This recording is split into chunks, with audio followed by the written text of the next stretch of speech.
Eh bien, bonjour à toutes et à tous et bienvenue à ce 36e webinaire Parlons RH 2020, les 4 nouveaux piliers qui réinventent la fonction RH. J'ai le plaisir ce matin pour adresser ce sujet avec vous, de recevoir dans nos locaux chez Parlons RH Nelly Verlinden qui est Digital Content Manager chez Talentsoft. Bonjour Nelly. Bonjour Thomas. Et bienvenue. Merci. Merci beaucoup d'être là pour venir échanger avec nous et la communauté présente sur ce thème. Tout de suite, le sommaire. Bien sûr, Nelly va nous présenter de ce dont on va parler, mais très rapidement. Et puis, elle va nous présenter le contenu des 4 tendances suivantes que je vous livre un peu sous forme de teasing. Workplace 2.0, mode d'emploi. Pas de data, pas d'IA. Augmenter les individus au lieu de les remplacer. Et enfin, 4e tendance, les Dream Teams. Tu nous diras justement dans quelques instants ce qui retourne de ces 4 différentes tendances. Juste quelques modalités opérationnelles sur ce webinaire. Il va durer 45 minutes. Vous pouvez télécharger la présentation à l'issue du webinaire. Vous pouvez surtout l'évaluer aussi, émettre un certain nombre de commentaires et on vous incite à le faire parce que c'est ce qui nous permet de nous corriger, d'essayer de trouver des thèmes et des experts qui veulent bien venir échanger avec vous en fonction de vos orientations. Et on vous demande surtout de poser des questions au travers du chat qui est disponible, puisque Nelly elle est là pour pouvoir y répondre. Ça ne se veut absolument pas un monologue. J'espère qu'on porte bien notre raison sociale. Parlons RH et c'est ce qu'on va tout de suite faire. Avant de commencer, Nelly, est-ce que tu peux te présenter et nous dire, pour ceux qui ne connaîtraient pas encore Talentsoft, ce que fait Talentsoft et qu'est-ce que ça représente, qu'est-ce que vous faites, oui, qui tu es et qu'est-ce que vous faites. Oui, bon, moi je suis donc Nelly Verlinden, je travaille chez Talentsoft en tant que Digital Content Manager et ça veut pour moi surtout dire que je parle souvent des sujets comme les tendances RH, le futur du travail, mais aussi des sujets un peu plus pratiques comme le onboarding ou la marque employeur. Et ça peut être sur des salons ou dans des workshops ou dans des webinaires comme aujourd'hui. Talentsoft, pour ceux qui ne connaissent pas... Comment tu as rejoint Talentsoft? Pourquoi Talentsoft? Déjà, d'où nous vient cet accent? Ça vient des Pays-Bas. Voilà. Et pourquoi Talentsoft? Comment tu as rejoint Talentsoft? J'ai rencontré Talentsoft en fait via LinkedIn. J'écrivais déjà pas mal d'articles sur les RH, la technologie RH, le futur du travail. Et mon boss actuel, il m'a trouvé, je pense, sur LinkedIn. Il m'a contacté et on s'est rencontrés. Ça s'est très bien passé. Et voilà, c'est comme ça que j'ai rencontré Talentsoft. En fait, j'ai posé la question à Nelly parce qu'elle me l'a raconté juste avant et que c'était une histoire, rien que dans l'échange, je trouvais ça intéressant, la manière dont elle a contracté avec Talentsoft. Alors, Talentsoft, c'est quoi? Alors, Talentsoft, c'est le leader européen des applications cloud pour la gestion des talents, la gestion des capitales humains. On a à peu près 2000 clients, on est présent dans plus de 130 pays et on a plus de 10 millions d'utilisateurs. Et voilà, en cours, c'est ça. Vous ne faites pas la paye, je ne te pose pas la question si vous la faites, vous ne la faites pas? Pourquoi? Non, c'est vrai que nous, on ne fait pas la paye. C'est un choix. Il y a pas mal d'acteurs en fait, qui font la paye très bien. Nous, on est vraiment une plateforme de transformation des talents et en fait, on veut se concentrer sur ça. Par contre, on a des partenariats avec les grands acteurs de la paye et ils sont intégrés avec nous dans la plateforme. D'accord, c'est un choix. On se concentre sur la partie talent management. Juste une dernière question sur Talentsoft et puis je vais faire le lien aussi avec le sujet du jour. Je sais que vous êtes très proactif, très dynamique sur la partie innovation. Je voulais savoir en quoi. Et puis, pour poursuivre ma question, c'est... En fait, il y a toujours une R&D, je suppose. Vous avez une R&D produit qui est, je ne doute pas, extrêmement forte. Mais est-ce que vous avez une R&D, une forme de R&D, vision marché? Est-ce que c'est quelque chose que... Oui. Est-ce que vous avez des éléments? Est-ce que tu as des éléments à nous faire partager? Oui, bien sûr. Déjà, on est très, très fiers en fait, de notre département R&D. On a à peu près 300 personnes qui travaillent en fait, sur notre produit en Europe. Donc déjà ça, c'est assez unique. Mais en fait, une chose dont on est encore plus fiers, c'est le fait que nous, on travaille vraiment ensemble avec nos clients. C'est la co-création et c'est aussi une de nos valeurs clés d'ailleurs, c'est la co-création d'abord. Donc on est vraiment en train de co-créer avec les clients et avec les utilisateurs le produit et aussi en fait l'avenir du produit, avec comme but final d'avoir vraiment une meilleure expérience pour les gens au travail. D'accord, donc c'est il y a une très forte participation des clients à l'élaboration de la vision et 300 personnes sur la R&D sur les 700, c'est ça? Tout à fait. D'accord, donc effectivement on peut dire que c'est une R&D conséquente. Alors commençons tout de suite par dans le cadre de ce webinaire sur ce dont on va parler. Est-ce que tu peux décrire un tout petit peu le cadre de ce webinaire? Oui, bien sûr. Voilà, comme vous pouvez voir déjà dans le slide là, donc, les tendances RH 2020 s'articulent autour de 3 grands sujets dont on va parler bientôt là, Thomas. Toujours, les projets RH sont donc plus orientés vers les collaborateurs et leur engagement au sein de l'entreprise, mais, et ça c'est très intéressant, de plus en plus vers la notion d'équipe. Donc il y a ça. Ensuite, il y a l'importance stratégique des données, dont on va parler aussi. Et pour finir, il y a l'IA appliquée au RH pour automatiser les processus RH et renforcer le rôle stratégique des RH. Pour faire court. Ouais, mais je vais essayer de faire encore, pour résumer ce slide-là, parce que c'est ce qu'on va voir par la suite, mais pour essayer de le faire encore plus court, en fait, on va parler de Coco Data IA, c'est-à-dire les 3 premiers co, c'est collaborateur, collaboration et collectif, au sens d'équipe, data, la donnée, et IA, l'intelligence artificielle. Ouais, Coco Data IA, voilà le cœur. C'est un peu réducteur, pardon. Commençons tout de suite par cette première tendance, et je rappelle juste que vous pouvez évidemment, vous devez même poser vos questions. N'hésitez pas, et même vos commentaires, n'hésitez pas à poser vos questions. Encore une fois, Nelly est là pour ça.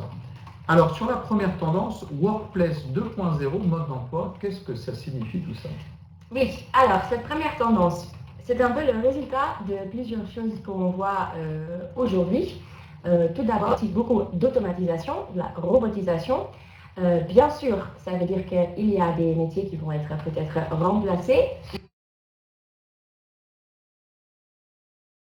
C'est beaucoup d'automatisation, de la robotisation. Bien sûr, ça veut dire qu'il y a des métiers qui vont être peut-être remplacés, mais en même temps, ça va créer aussi beaucoup de nouveaux métiers. Pour rendre ça un peu plus concret, il y a une étude de McKinsey qui dit que pour 2020, donc c'est cette année, un nouveau poste sur 10, donc un dixième des nouveaux postes en fait, restera probablement vacant. Et même la probabilité qu'on trouve un talent hors pair pour justement remplir ce poste en fait est extrêmement faible.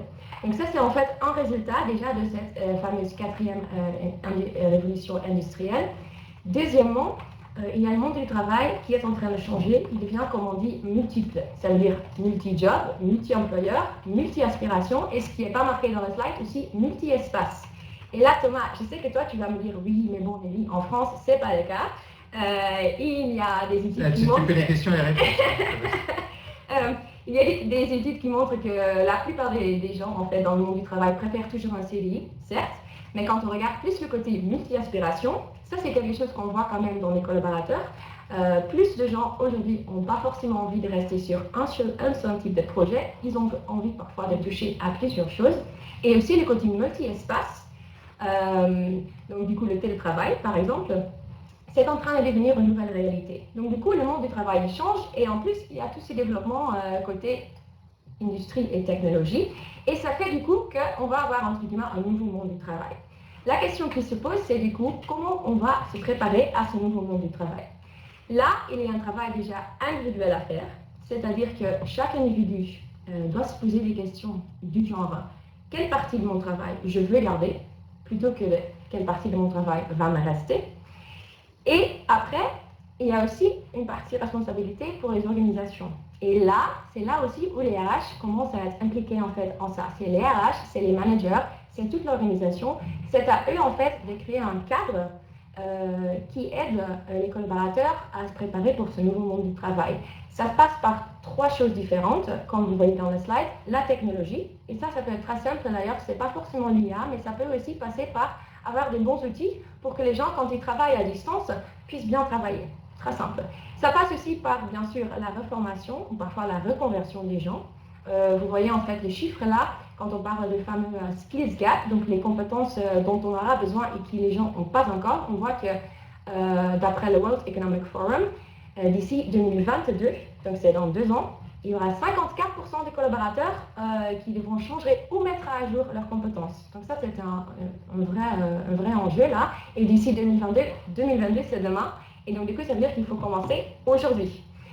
Voilà, et ensuite, il y a donc le rôle des RH à jouer là-dedans, comme je l'ai déjà évoqué. Alors, je vais revenir sur, si tu veux bien, sur quelques points, mais pour être sûr de bien comprendre ton propos. Bien sûr. Alors d'abord, il y a effectivement un nouveau monde du travail, le monde du travail qui devient multi.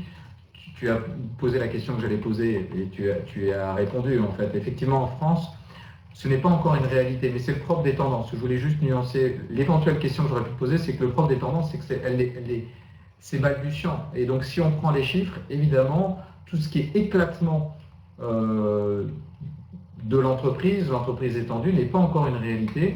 C'est une tendance de fond. Et donc, quand on regarde les chiffres aujourd'hui, le freelancing, etc., tout ça, ce n'est pas une réalité. Donc, c'est pas pour autant. Par contre, Thomas, si je peux là me permettre, il y a quand même quasiment 1 million de gens qui travaillent en freelance. Ce qui est quand même vachement. En France ? Oui, en France. Alors, j'ai vérifié ça quand même avant de aujourd'hui. Écoute, super. En fait, quand on regarde, mais j'allais dans ton sens. Oui. Je disais juste que le propre d'une tendance, c'est de ne pas encore être constaté factuellement. C'est des choses qui évoluent fortement. Donc oui, ça évolue, même si je relativise cette évolution sur un constat factuel sur lequel tu apportes un élément nouveau qui est 1 million de freelanceurs aujourd'hui en France. Donc oui, ça avance. Donc je voulais juste faire cette petite précision. Ok, il y a une digitalisation. Si je prends les 4 grandes tendances que tu as évoquées, digitalisation, automatisation, robotisation, il y a un nouveau monde du travail. Effectivement, ça concerne la dimension humaine des organisations, ces éléments-là, et donc la fonction RH. En fait, tu dis quel rôle pour les RH, je vois quel rôle pour les RH. Est-ce qu'on peut, ça concerne toutes les RH, toutes les activités RH? Est-ce qu'on peut être un tout petit peu plus précis sur qui ça concerne? Oui, bien sûr. Ça concerne les DRH, parce que c'est vrai quand même de réfléchir un peu plus d'une manière large à quel cadre en fait il faut essayer de construire pour justement favoriser une sorte de réflexion sur dans quel sens les collaborateurs peuvent aller et comment ils voient en fait leur position dans l'entreprise. Mais ça concerne aussi les gens qui sont en fait dans le département du learning, développement et learning, parce qu'il va vraiment falloir travailler sur les compétences et le développement des compétences, donc ça va les concerner aussi. Donc ça concerne quand même beaucoup de gens, je dirais, au sein des départements RH. Donc, tous ceux qui traitent de la compétence du recrutement, de l'organisation et de la techno, ça fait effectivement beaucoup de monde. Tout à fait. En fait, le monde change et charge au DRH de faire en sorte que l'entreprise et que les collaborateurs y contribuent. Deuxième tendance, pas d'IA, l'inverse, hein, pas de data, pas d'IA, pas de bras, pas d'IA, pas de chocolat. Est-ce que tu peux nous développer un petit peu cette deuxième tendance, s'il te plaît? Bien sûr, avec plaisir. En fait, aujourd'hui, on est, je trouve, dans une situation assez intéressante. Parce que quand on regarde dans nos vies personnelles le partage de nos données, même si on n'en est pas forcément toujours conscient, on le fait au quotidien. Quasiment à chaque fois quand on sort nos portables et on utilise WhatsApp, par exemple, on est d'accord à partager nos données. On fait ça tout le temps. Par contre, quand on commence à parler de fournir nos données à notre employeur, c'est là où on se dit non, là je ne veux pas parce que mon employeur, qu'est-ce qu'il va faire avec mes données? Pourquoi il va les utiliser? Est-ce que ça peut se retourner contre moi? Donc du coup, aujourd'hui, on est très réticent quand il s'agit de fournir nos données au travail. Par contre, on a donc une situation où beaucoup d'entreprises tiennent déjà beaucoup de données de leurs collaborateurs. Et d'un autre côté, on a beaucoup de startups, mais aussi des entreprises qui sont plus matures déjà, qui ont développé des algorithmes qui potentiellement peuvent faire des choses assez incroyables. Par contre, s'il y a bien une chose dont un algorithme a besoin, c'est des données. Beaucoup de données. Du coup, en fait, la situation, elle est un peu bloquée quelque part. Maintenant, qu'est-ce que ça a à voir avec les RH? C'est une question que tu vas peut-être me poser, Thomas, je ne sais pas. Mais du coup, en fait, les RH ont un rôle à jouer là-dedans, dans le sens où il faut rétablir déjà la confiance des collaborateurs. Donc, il faut être transparent aussi. Qu'est-ce qu'on va faire avec vos données? Comment on va les utiliser? Et ensuite aussi, il y a l'explicabilité. Il faut pouvoir montrer après pourquoi on a utilisé les données, c'est à quoi les résultats et à quoi ça sert pour l'entreprise, mais aussi pourquoi ça sert à l'individu. Parce que moi, si je donne mes coordonnées à mon employeur, j'aimerais savoir aussi à quoi ça sert, moi, comment je bénéficie, en fait, je peux bénéficier de ça. Donc voilà, c'est ça le rôle des RH qui est très importante. Et bien sûr, ça va ensemble aussi avec la question de l'appartenance des données. À qui appartiennent les données? Pour moi, c'est clair que les données appartiennent toujours aux collaborateurs. Et donc du coup, si moi demain je veux dire stop à mon employeur, non, vous n'utilisez plus, je dois avoir cette possibilité-là. Voilà, Ok. c'est un gros ça, Thomas. Voilà, c'est très clair. Mais en même temps, moi j'ai envie de m'arrêter sur le titre et je suis là pour t'embêter un peu. Oui. Si je suis DRH, je peux aussi dire pas d'IA, tant mieux. Qu'est-ce que tu réponds à des DRH en fait qui disent mais pour moi l'intelligence artificielle c'est Big Brother, ça nuit à la qualité du lien social, je n'en veux pas dans mon entreprise. Non, enfin encore une fois voilà, pas d'IA, tant mieux. Oui. Je dirais que je comprends la réflexion, ou je comprends plutôt la réaction. Oui. En même temps, je pense que l'IA souvent a une image pas forcément juste, et on pense tout de suite à Big Brother, on pense aussi peut-être au film Terminator avec Arnold Schwarzenegger. C'est pas forcément ça. Il y a des applications d'IA qui sont très simples. Ça peut être un chatbot par exemple, et on le voit d'ailleurs sur beaucoup de sites de carrière. On voit tout de suite un chatbot. C'est un exemple d'une application d'IA. Donc déjà, je dirais ça, et en même temps, je dirais aussi qu'on va quand même aller dans ce sens-là, qu'on le veuille ou pas. Donc, on n'a pas trop de choix, même si on pense qu'aujourd'hui, ça ne nous concerne pas, ça va quand même nous concerner. D'accord, donc en fait, c'est une lame de fond qui arrive et on peut essayer de l'éviter, mais on risque pas forcément de l'éviter. Enfin, elle est là, autant la saisir comme une opportunité. Justement, exactement. Et peut-être que le mot IA cristallise beaucoup de choses négatives. Si on appelait ça outil intelligent et puissant, peut-être qu'on s'en saisirait peut-être plus rapidement. Je comprends la nécessité aussi d'avoir de la donnée pour pouvoir faire marcher ces outils puissants et intelligents. Si on a levé le premier verrou, qui est le verrou, en tout cas, pour que certains DRH pourraient être professionnels RH seraient réfractaires à aller dans ce sens-là, une fois qu'on a levé cette barrière-là, il y a quand même la deuxième barrière que tu as évoquée, qui est de dire mais moi, salarié, j'ai pas envie. Est-ce que tu as des exemples concrets pour pouvoir essayer d'engager les collaborateurs, pour essayer de faire en sorte qu'ils adhèrent à la démarche? Oui. Concrètement. Oui, tout à fait. J'ai un exemple très simple, mais je pense que c'est un très bel exemple. J'étais à une conférence fin 2018 où il y avait une dame qui travaillait dans une grande entreprise française au département RH. Et justement, cette entreprise allait commencer à utiliser des outils qui avaient des éléments de l'IA dedans. Et ils allaient commencer à intégrer ça dans leur entreprise. Bien sûr, comme pour chaque nouvelle technologie ou chaque nouveau outil qu'on introduit en tant qu'entreprise, il y a toujours des collaborateurs qui sont très pour et il y a des collaborateurs qui sont un peu plus réticents. Et voilà, là, vu qu'il s'agissait en plus de l'IA, c'était peut-être encore un peu plus le cas. Du coup, ils ont fait quoi? Ils ont organisé toutes les 2 semaines une réunion, tout simplement, où chaque collaborateur qui avait des questions, des soucis ou peut-être des feedbacks à faire justement par rapport à cette introduction des nouvelles technologies pouvait les partager avec les RH. Et les RH étaient là pour répondre à toutes les questions, essayer justement de rassurer les gens et aussi de même changer un peu la façon de penser sur justement des nouvelles arrivées comme l'IA dans l'entreprise et d'essayer en fait de voir ça comme une chose plutôt positive que négative. Voilà, ça c'est un exemple très concret. C'est très concret effectivement d'essayer des ateliers, des réunions de sensibilisation, d'information, de formation, de pédagogie sur le bénéfice que je peux aussi en avoir moi en tant que collaborateur. Et puis, avant le bénéfice, effectivement, il faut lever les freins, les irritants que ça peut entraîner. Donc, effectivement, il y a des choses très concrètes à mettre en place. L'IA, qui est peut-être une démarche assez conceptuelle, etc., et très prospectiviste, en fait, elle existe déjà aujourd'hui et c'est très opérationnel à mettre en œuvre. Alors, on va prendre déjà une série de questions que je découvre en même temps que vous, en même temps que toi. Oui. Julie nous pose la question, on parle aussi des RH 3.0. Quelle est la différence avec 2.0? C'est une très bonne question. Alors le chiffre, non. Oui, déjà. Il y a un point de décalage. Non, c'est une très bonne question. Après, honnêtement, moi je pense que ça dépend aussi en fait de qui parle ou de qui écrit un article ou justement parle dans ce webinaire. Il y en a qui parlent de 2.0, il y en a d'autres qui parlent de 3.0. Pour moi, c'est un peu c'est un nom qu'on donne pour probablement dire à peu près la même chose quand même. C'est des DRH qui sont en fait équipés pour les défis en fait du 21e siècle. Je ne sais pas si tu es plutôt d'accord avec moi, Thomas. Si, en fait, j'ai pas de définition pareil.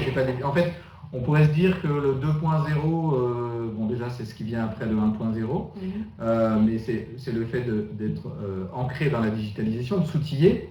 Mais c'est un outil souvent expert, c'est-à-dire que ce n'est pas un outil qui est dans une dynamique collaborative qui serait un petit peu plus le 3.0, dans une dynamique d'échange, de partage. Mais on pourrait imaginer le 4.0 qui est une dynamique d'ouverture encore plus large vers l'extérieur de l'entreprise. En fait, la dynamique collaborative du 3.0, c'est l'interne. En fait, je ne pense pas qu'il y ait une définition très académique du sujet. Et en fait, c'est pour dire ce serait bien d'avoir une fonction RH qui soit dans le monde contemporain, ancrée dans le 21e siècle. Est-ce que c'est 3.0, 4.0, 2.0 c'est une DRH d'aujourd'hui, qui va avec son temps. Le monde est digital, qu'on le veuille ou non, il n'y a pas de jugement de valeur là-dessus. Le Ray pose la question suivante. Et pour la catégorie senior, comment se matérialisent les changements? Alors, derrière, je me permets parce que récemment, j'ai envoyé un message sur la notion de senior. Et en parlant de senior de plus de 45 ans, je me suis pris une foudre importante de commentaires. Je fais partie de cette catégorie-là. Et j'en suis très content. Donc il faudrait juste pouvoir le redéfinir ce que c'est que la notion de senior. Et on commence vraiment d'ailleurs à partir de 40 ans à considérer que c'est senior ou c'est... En fait, la législation française dit que sur la partie 45 ans, on peut qualifier ça d'entretien seconde partie de carrière. En fait, j'ai du mal, si on pouvait préciser juste cette question, je ne sais pas si toi tu as des éléments de réponse, mais pour la catégorie senior, comment se matérialisent les changements? Bien. Non, je ne sais pas. Non, moi j'ai plutôt envie de dire que pour la catégorie senior, surtout si on considère déjà les gens à partir de 45 ans seniors, pour moi ça veut dire qu'ils sont concernés comme en fait les autres personnes dans le monde du travail, c'est-à-dire qu'ils auront probablement besoin de mettre à jour leurs compétences digitales. Voilà, pour moi il n'y a pas forcément tout de suite une différence entre la catégorie senior et les autres personnes. Exactement, voilà. Je pense qu'il n'y a pas de stigmatisation particulière à avoir, mais le digital est là pour tout le monde, les jeunes, les moins jeunes, les hommes, les femmes, un peu tout le monde.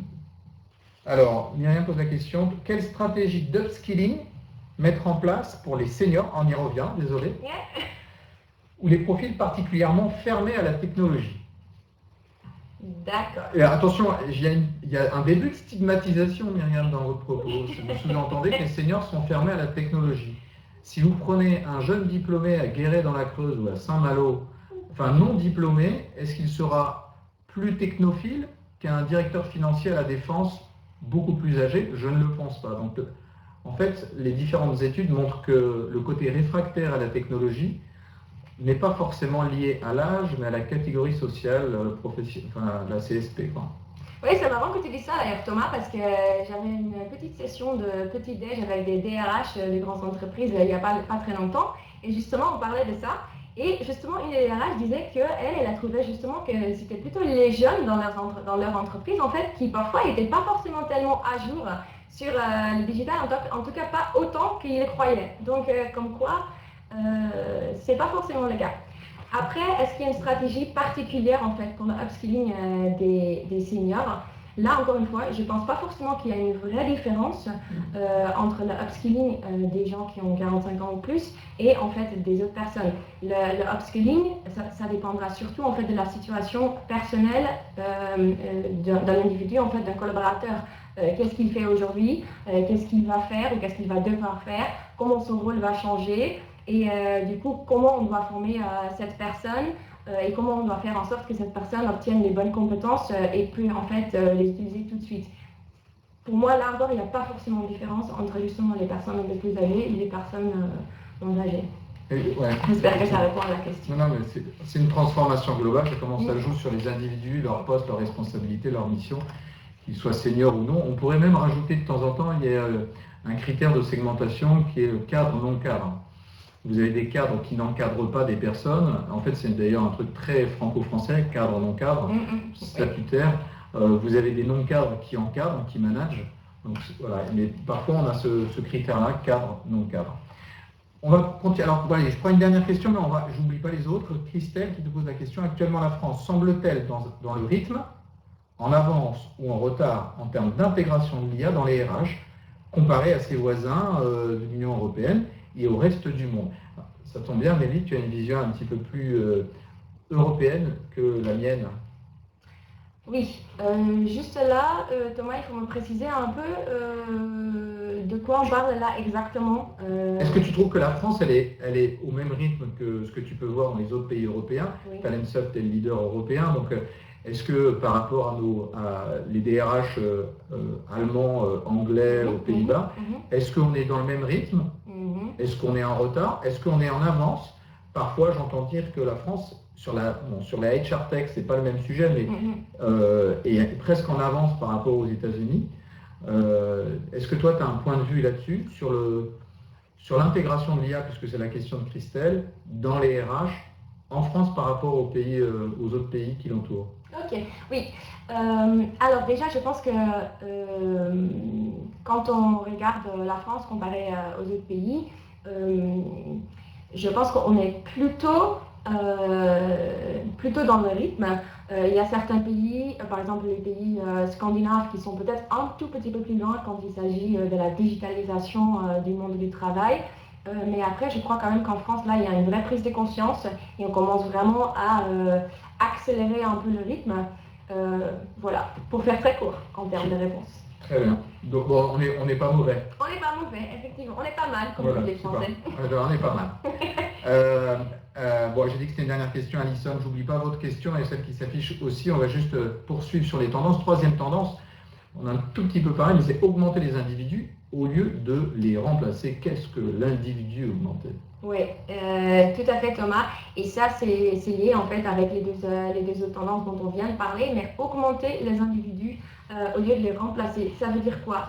D'un côté, ça veut dire en fait il faut accroître la connaissance des individus. Et pour ça, on peut utiliser donc les données dont je viens de parler, entre autres, mais ça veut donc dire que les RH ont besoin de connaître quelles sont les compétences en fait de leurs collaborateurs. Donc il faut penser à une sorte d'inventaire en fait qui dit nos collaborateurs aujourd'hui, c'est quoi leurs compétences? Nous en tant qu'organisation, c'est quoi nos besoins? Et du coup, il y a peut-être un écart entre les deux. Mais il faut donc en fait accroître les connaissances des individus pour ensuite, on arrive au deuxième point, accroître les opportunités qu'on leur pousse. Et là, j'ai mis l'anti-Netflix, ça vient en fait d'un de nos cofondateurs, Alexandre Pachowski, ce truc anti-Netflix. C'est en fait, Netflix se base sur les choses que j'ai regardées dans le passé, les séries, les films, et en fait, basé sur ça, Netflix va me proposer des choses plutôt dans le même genre. Netflix ne va pas forcément nous proposer quelque chose de complètement différent. Alors que nous, ce qu'on veut pour les collaborateurs, c'est justement qu'on puisse leur pousser quelque chose qui n'est pas forcément quelque chose auquel ils ont pensé eux-mêmes, parce qu'on veut justement élargir un peu leur champ de possibilités. Donc voilà, et concrètement, je reviens un peu à concrètement ce que ça veut dire quoi pour les RH. Donc du coup, il faut savoir quelles sont les compétences clés de demain. Et là, forcément, on va parler un peu des fameux soft skills, donc c'est-à-dire la capacité de communiquer, la capacité de collaborer, la capacité de pouvoir écouter aussi, la capacité d'apprendre et de rester un peu ouvert d'esprit. Tout ça, ça devient très important parce que justement, on ne sait pas vraiment à quoi ressemblent exactement beaucoup de postes de demain et des technologies. Du coup, en fait, il faut avoir plus des compétences un peu soft skills pour pouvoir s'adapter plus rapidement en tant qu'individu et en tant qu'équipe aussi.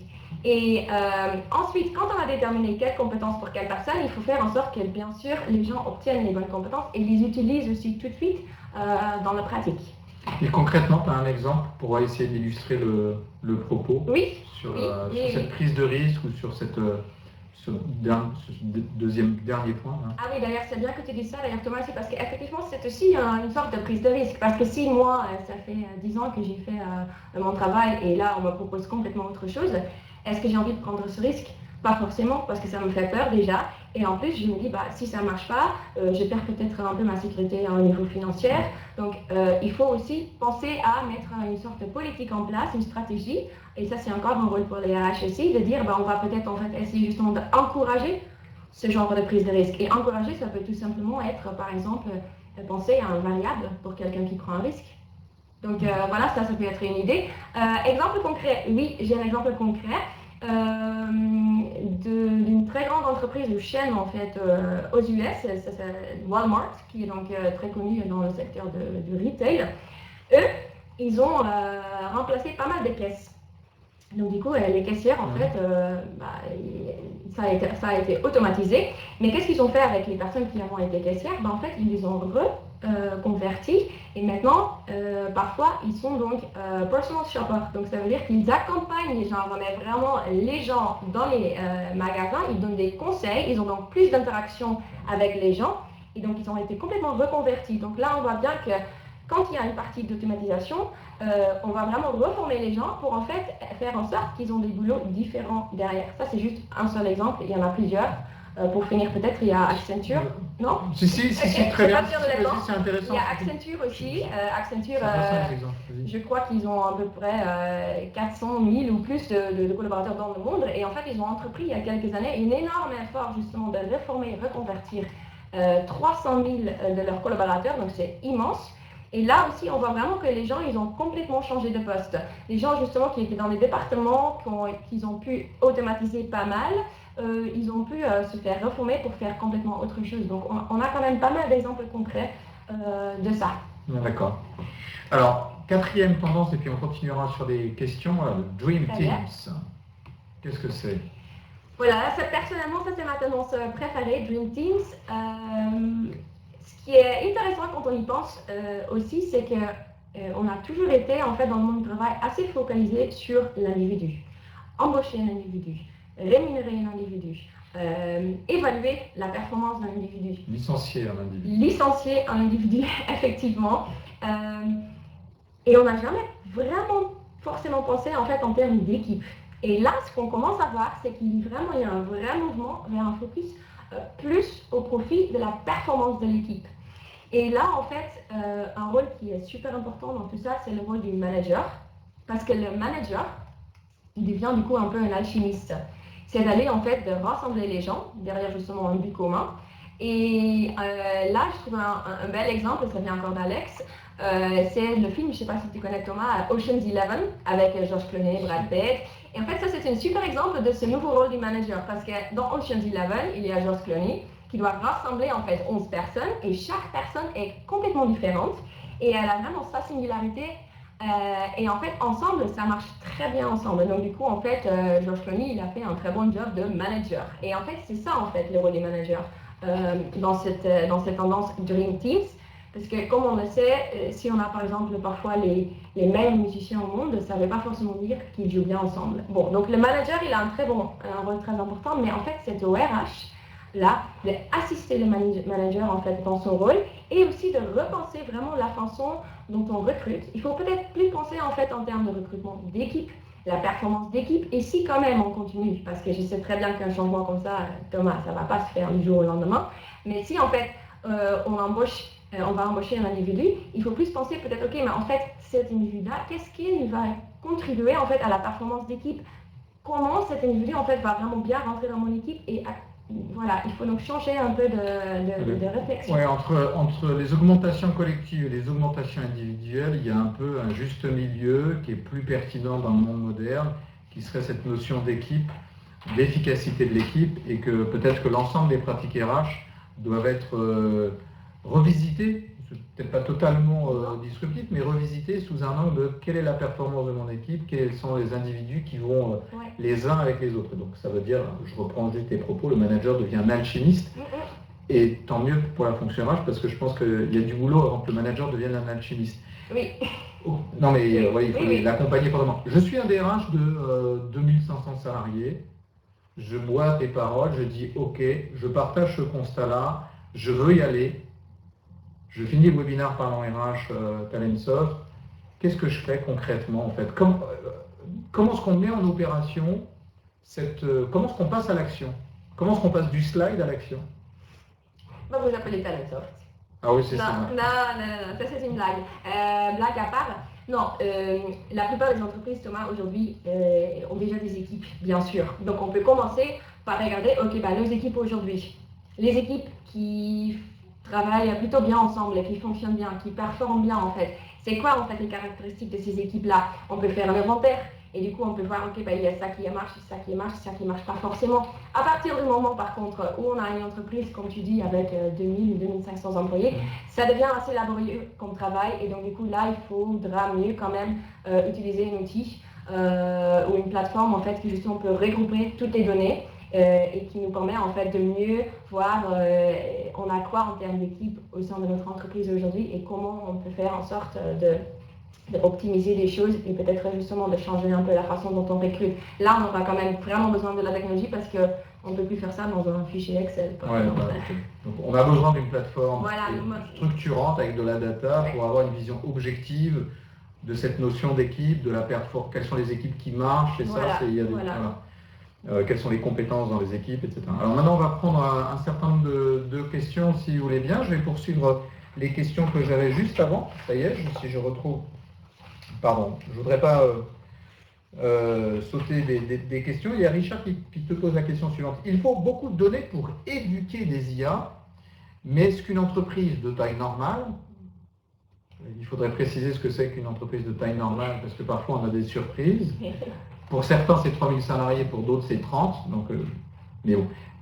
Par contre, le principe d'une entreprise de taille normale génère seule suffisamment de données pour fournir des analyses pertinentes. Donc, est-ce qu'une entreprise de taille normale, est-ce qu'elle peut générer seule ça, ou est-ce qu'elle doit forcément croiser des données avec celles d'autres entreprises? Richard. Très bonne question. Et effectivement, une entreprise de taille normale, effectivement, la question reste, c'est quoi ça? Mais bon, on va dire à peu près de 50 personnes, effectivement, ou 100 personnes. Est-ce qu'une entreprise comme ça, elle produit assez de données? Non. Clairement, ce n'est pas le cas parce qu'effectivement, un algorithme pour bien fonctionner a besoin de beaucoup de données. Par contre, ça ne veut pas forcément dire qu'une entreprise de taille entre guillemets normale ne peut pas utiliser forcément ce genre d'outils parce que ce qu'on voit souvent, justement à cette problématique-là, c'est que des entreprises qui ont des logiciels qui fonctionnent avec de l'IA, en fait, ils regroupent souvent beaucoup de données d'une industrie. Par exemple, d'une industrie comme la hôtellerie ou d'une industrie comme le retail. Et donc, du coup, comme ça, on a quand même beaucoup de données des entreprises comparables. Et comme ça, des entreprises de plus petite taille peuvent quand même bénéficier. Donc, on peut croiser, en fait, quand on n'a pas suffisamment de données, on peut s'appuyer, on peut mutualiser des données sectorielles ou selon d'autres critères. Tout à fait. Gominbo, désolé si j'accroche votre patronyme. On est en train de dire que les hard skills deviennent obsolètes. J'essaie de mettre le ton. Non, pas du tout. C'est pas du tout en tout cas ce que je veux dire, que les hard skills deviennent obsolètes, mais vraiment pas du tout. On les aura toujours besoin. Ce qui est par contre le cas, c'est les hard skills, donc en fait plus des compétences techniques, on va dire, ont une durée de vie en fait qui devient de plus en plus courte parce que les développements techniques vont de plus en plus vite. Donc en fait les hard skills deviennent obsolètes un peu plus rapidement. Mais non, ils ne deviennent pas obsolètes. Alison, c'était une question que j'avais oubliée, pardon. Okay. Nous devons aussi évoluer sur le métier des RH. C'est une affirmation. Que pensez-vous d'un poste de responsable de l'expérience collaborateur, s'outiller avec l'IA et revenir sur le capital humain? Je pense que je suis plutôt d'accord avec ça. Je trouve ça plutôt une bonne idée. En fait, je sais qu'on partage le même point de vue, mais l'outil n'est pas une finalité en soi. La digitalisation non plus. C'est soit un constat du marché, soit le fait de pouvoir en utiliser en termes de moyens. Et c'est ça qui est intéressant d'ailleurs dans toutes les tendances que l'on évoque. En fait, ça amène à se poser la question, mais pour quelle mission? Il n'y a pas de bons ou de mauvais outils. Ça dépend quel est l'objectif et la finalité qu'on se fixe. Et donc, retrouvons peut-être le sel originel, le sens originel de la fonction RH je dis souvent le R de la relation et pas le R du risque ou le R de la ressource, pour mettre encore plus en exergue peut-être le D et le H, le D celui de la direction, qui donne justement le sens qui nous fait tant défaut dans les organisations, et le H de l'humain, qui doit rester la finalité. Donc je ne peux que souscrire à ce propos. Oui. L'outil, oui, pas aveugle, mais l'outil sûrement, sachant qu'il y a quand même deux tendances qui se croisent. Il y a la transformation digitale qui est à l'œuvre n'est pas une transformation technologique. La technologie est bien présente, elle crée une impulsion, mais elle crée un changement de comportement, elle crée un changement de modèle organisationnel, c'est tout ce qu'a évoqué Nelly. Et donc ça, c'est bien à la RH de la prendre en considération, avec ou sans outils. Après, si elle veut être crédible et légitime, elle se doit un peu d'être exemplaire et donc d'être elle-même appétente aux outils technologiques et donc les utiliser pour elle-même. Comment recommander au manager d'utiliser tel ou tel outil si elle-même elle ne l'utilise pas, voire même aujourd'hui pour certaines d'entre elles réfractaires au sujet. Désolé, je me suis laissé emporter par ma réponse. Non, tu as tout à fait raison, je pense, et aussi quand même, c'est une bonne remarque là, et ce qui a peut-être pas assez été souligné en fait dans mes propos, mais c'est qu'effectivement, en fait, là, la technologie, en fait, elle va forcément ensemble avec l'humain. Et même encore, pour aller un peu plus loin, en fait, l'idée, c'est même justement que en fait, la technologie va laisser plus de place à l'humain. On voit ça un peu dans le truc Dream Teams, avec la collaboration vraiment de plus en plus entre les gens. Mais en fait, oui, comme tu dis aussi, l'outil, c'est pas un but, en fait, c'est un moyen. Exactement. Oui. Deux dernières questions très rapides, parce qu'on arrive un petit peu à la fin de notre webinaire, mais il reste encore quelques minutes. Margot, rapidement, quel type de plateforme? C'est vrai qu'on a évoqué les plateformes. En fait, Nelly, elle est un peu jugée partie là, dans quel type de plateforme. Je pense qu'il n'y aura qu'une seule réponse possible. Hein. Quel type de plateforme? Il y avait un pourquoi ou juste quel type de plateforme? Tout à l'heure, on a évoqué la notion de plateforme. Je suppose que ça fait référence, Margot, à cette question-là. On a évoqué sur la première, qu'est-ce qu'il faut faire? S'équiper d'une plateforme, c'est ce qu'on a évoqué. Ah oui, quel type de plateforme? Oui, là, voilà. Moi je dirais bien sûr Talentsoft. Après, il y a plusieurs, bien sûr, acteurs dans cet espace. Voilà. Et Angela pose la question suivante. Doit-on privilégier les soft skills dans cette alchimie d'équipe ou les hard skills? Comment faire dans les secteurs pénuriques, IT notamment? Mais on revient un peu à la question sur hard skills versus soft skills, non? Un peu oui. Il faut. On voit quand même par contre que les entreprises ont déjà commencé à recruter plus sur les soft skills parce qu'elles considèrent que les soft skills sont peut-être un peu plus difficilement en fait, on les apprend un peu plus difficilement, alors que les hard skills en général, on parle plus des compétences un peu plus concrètes. Donc du coup, c'est plus facile généralement d'apprendre aux gens. Mais en fait, moi, je dirais pas que forcément l'un est plus important que les autres. On aura besoin des deux. Voilà. Comme en toute chose, il est bon de faire preuve d'équilibre. Juste deux questions rapides. Quel est ton coup de cœur et quel est ton actu pour terminer ce webinaire? L'actu Talentsoft que tu peux nous faire partager et puis ton coup de cœur du moment. D'accord. Ok. D'abord, l'actu Talentsoft, je regarde un peu dans ce que j'ai noté. En fait, l'actu Talentsoft, c'est que la semaine prochaine, on sera au salon Learning Technology à Paris, porte de Versailles. Le 5 et 6 février. Ensuite, entre le 17 et le 19 mars, on est aux Solutions RH, également à Porte de Versailles. Et on a notre conférence annuelle d'utilisateurs qui s'appelle Club Talentsoft. Ça, c'est vraiment rendez-vous à ne pas manquer. C'est le 12 mai, Carrousel du Louvre. Donc voilà, ça c'est l'actu pour... On retrouve toutes ces informations sur votre site internet? Oui. D'accord. Tout à fait. Et le coup de cœur? Mon coup de cœur, c'est un film qui s'appelle The Intern. Je ne sais pas du coup si en français ça devient le stagiaire, avec Robert De Niro. Et pourquoi c'est mon coup de cœur? Même si je pense qu'au niveau cinématographique, il n'est peut-être pas forcément top ce film, mais l'histoire derrière, moi j'adore. En fait, Robert De Niro joue quelqu'un qui est à la retraite, qui a 70 ans, mais qui n'a pas envie d'arrêter de travailler. Et du coup, en fait, il se retrouve en tant que stagiaire dans une boîte qui vend des vêtements en ligne. Et on voit vraiment très bien, je trouve, et je trouve ça génial dans ce film, comment les différentes générations, en fait, dans le monde du travail, peuvent apprendre des choses l'une de l'autre. Et on voit aussi qu'en fait, on n'est jamais trop vieux pour apprendre. Et ben, on reboucle sur les seniors et on reboucle le R de DRH sur celui de la relation et de l'humain. C'est quoi de mieux pour terminer ce webinaire? Je te remercie infiniment, Nelly, d'être venue nous voir et d'avoir échangé avec vous. Merci aussi à tous qui est en ligne. Voilà, le webinaire est à sa fin. J'aurais évidemment beaucoup d'autres questions, mais c'est comme ça, on essaie de respecter l'horaire. Merci encore beaucoup, vraiment. Pour ma part, je vous donne rendez-vous le 26 ou le 27 février, je regarde Aurélia, le 27 février, pour parler de l'expérience RH des collaborateurs. L'expérience que vivent les collaborateurs avec leur équipe RH.